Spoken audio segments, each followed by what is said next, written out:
In 1971, Dr. Gordon E. Damon and his wife Karen started to collect medical artifacts of the Civil War.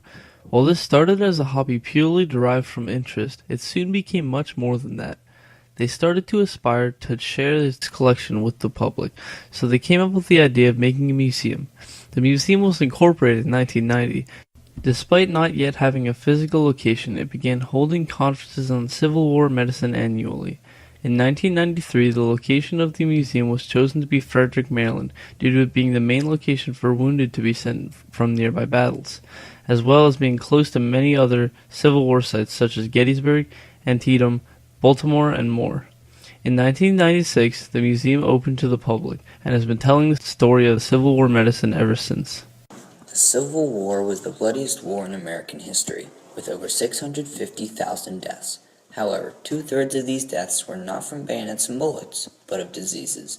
This was due to poor medical understandings during the time period.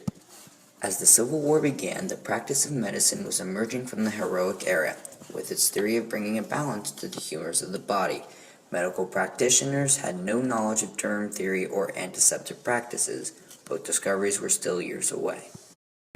Soldiers wounded during battle were treated at a field station. They would have their wounds treated with nothing more than bandages and whiskey for the shock, or lint if they needed it. If they could not be taken back to battle, then they would be transported to a field hospital. At these field stations, a common practice was amputation. Tools used for amputations were not disinfected, usually causing more harm than good. Major amputations left soldiers with higher mortality rates.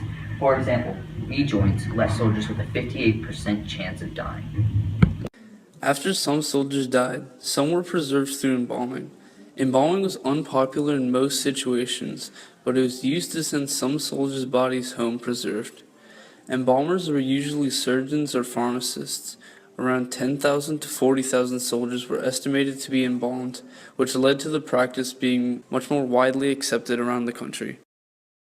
Prior to the Civil War, hospitals did not exist as they do today, but from the large amount of wounded and sick soldiers, hospitals were set up throughout both the North and the South. At first, buildings were used for hospitals, but both the Union and the Confederates made large pavilion-style hospitals that were much more clean, ventilated, and efficient. Despite Civil War medicine being crude and usually ineffective, it was the start of military medicine as we know it today. Since the Civil War, we have taken great leaps and bounds in military medicine with much better on-site and off-site medication, such as prosthetic legs for wounded veterans.